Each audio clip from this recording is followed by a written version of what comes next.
పాతివ్రత్యం అంతటి మహాపతివ్రత సీత అంటే. ఈ విధంగా ప్రతి పాత్ర కూడా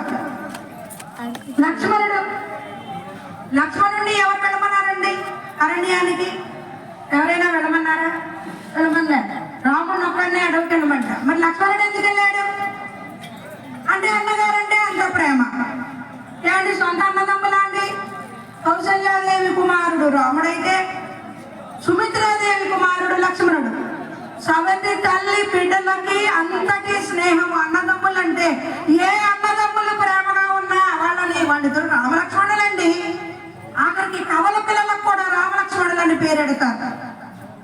అంటే అన్నదమ్ములు అంటే ఎలా ఉండాలి? ఇదిగో రామలక్ష్మణుల్లా ఉండాలి, అంత స్నేహంగా అంత ప్రేమగా ఉండాలి అని నిరూపిస్తుంది రామాయణం. కానీ ఇప్పటి అన్నదమ్ములు ఎలా ఉంటున్నారు?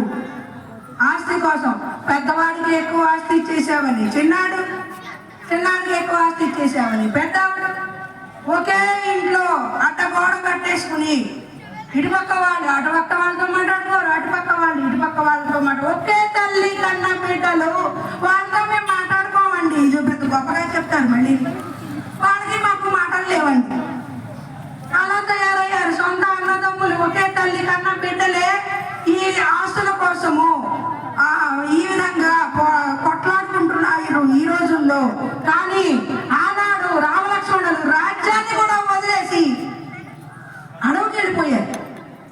సుఖపడచ్చుగా అయోధ్యలో లక్ష్మణుడు ఎందుకని అడవిలో రాముడితో పాటు వెళ్ళిపోయాడంటే అంతటి స్నేహం అన్నదమ్ములకి. అలా ఉండాలి రామలక్ష్మణుల్లాగా అని నిరూపించారు. వాళ్ళకి తెలుసు ఈ ఆస్తులు, ఐశ్వర్యము, రాజ్యము, సంపద ఇవన్నీ శాశ్వతమా అండి? ఏది శాశ్వతం? కళ్ళు మూసి తెచ్చేలోగా క్షణ భంగురాహ ప్రాణాహ. కళ్ళు మూసి తెచ్చేలోగా జీవితం అయిపోతుందండి. చలా లక్ష్మి చలాహ ప్రాణాహ చలం జీవిత యవ్వనం చలాచలే చ సంసారే ధర్మయే కోహి నిశ్చలః. చలా లక్ష్మి చెల్లించిపోతుందండి. ఈ రోజు మహాకోటీశ్వరుడై ఉండొచ్చు, రేపు పిచ్చగాడే తిరగచ్చు వీధుల్లో. లక్ష్మి చంచలమైనది, చెల్లించిపోతుంది, ఉండదు. చలాహ ప్రాణాహ ప్రాణాలు నశించిపోతాయి. ఏమండి? నేను భూమి ఉన్నంత కాలము ఉంటాను, నేను చావను అంటే కుదురుతున్నాను? పుట్టిన ప్రతి ప్రాణి చచ్చిపోవాల్సిందే కదా. క్షణంలో పోతాయి ప్రాణాలు. నిన్న రాత్రి వాళ్ళు ఉండట్లేదు. టీవీ చూస్తూ సీరియల్ చూస్తూ అందరూ వచ్చే టెన్షన్ తట్టుకోలేక బీపీ ఎక్కువైపోయి హార్ట్ అటాక్ వచ్చి చచ్చిపోయారు ఎవరు. కాబట్టి సీరియల్స్ అంటేనే పోలండి. ఏ అత్తగారు ఏ కోడల్ని ఎలాగా బాధలు పెట్టింది, దానికి ఆ కోడలు ఏ విధంగా రివెంజ్ తీర్చుకుంది, ఇదే కదండి ఏ సీరియల్లో చూసినా.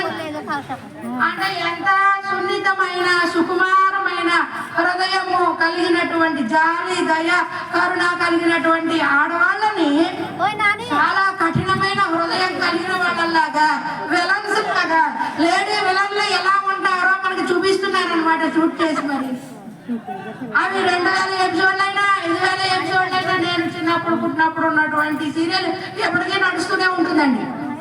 5000 ఎపిసోడ్లైనా అది నడుస్తూనే ఉంటుందండి. అవడం ఉండదు ఆ సీరియల్. 3 నెలల తర్వాత చూడు ఆ సీరియల్ అక్కడే ఉంటుంది. మనం కథ కంటిన్యూ అయిపోవచ్చు, ఏమైపోతుంది. మనకి బయట శ్రీరామనవమి వచ్చింది అనుకోండి, ఈ సీరియల్లో కూడా శ్రీరామనవమి వస్తుంది. బయట రాఖీ పండుగ వచ్చింది అనుకోండి, సీరియల్లో కూడా రాఖీ పండుగ వస్తుంది. బయట దీపావళి వచ్చింది అనుకోండి, సీరియల్లో కూడా దీపావళి వస్తుంది. ఏమిటండి ఉపయోగం వీటి వల్ల? ఏ ఉపయోగం లేదు. అంచేత చలా లక్ష్మి చలాహ ప్రాణాహ ప్రాణాలు చెల్లించిపోతాయి. ఎన్ని చూస్తున్నామండి తెల్లారి లేస్తే. అప్పటిదాకా టీవీ చూస్తూ ఉంటాడు, టీవీ రిమోట్ తోటి ఛానల్స్ మార్చుకుంటూ ఉంటాడు. అమ్మ ఫ్రెండింటికి వెళ్ళి వస్తానని చెప్పి బైక్ తీసుకుని వెళ్ళాడు, ఎలారియో గుద్దేసుకుని చచ్చిపోయాడు. ఎన్ని చూస్తున్నాం? తెల్లారి లేస్తే ఎన్ని ప్రమాదాలు చూస్తున్నామండి. సరదాగా వన భోజనాలు కానీ పిక్నిక్ కానీ ఓడల రేవు వెళ్ళి ఆ సముద్రంలో మునిగిపోయి శవమై తిరిగి వచ్చిన పిల్లలు ఎంతమంది ఉన్నారండి?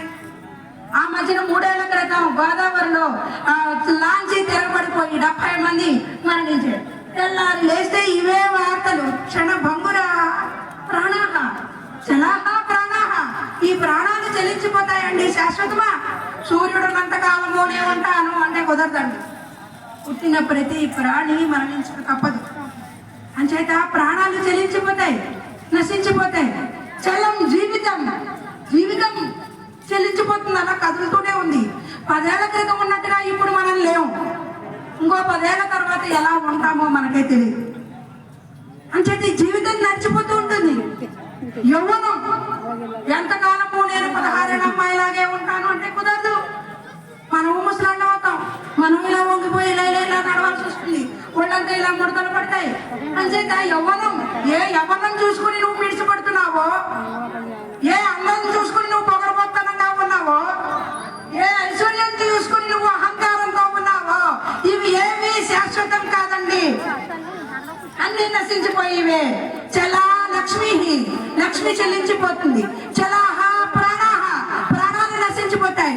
చలం జీవితం, యౌవనం. ఈ చలా చలేచ సంసారే ధర్మయే కోహి నిశ్చల. మరి ఏది శాశ్వతమైనది? ధర్మమే. మనము నడిచిన మంచి నడవడికే ధర్మము, అదే శాశ్వతము. మనం చేసే మంచే నిలిచిపోతుంది. అంచేత పుట్టినరోజు నాడు వేలకు వేలు ఖర్చు పెట్టి టపాసులు అవి పేలుస్తారు, కేకులు అవి కట్ చేస్తారు. ఆ కేకులన్నీ కట్ చేసి తినరు, మొహాలు పూసుకుంటారు.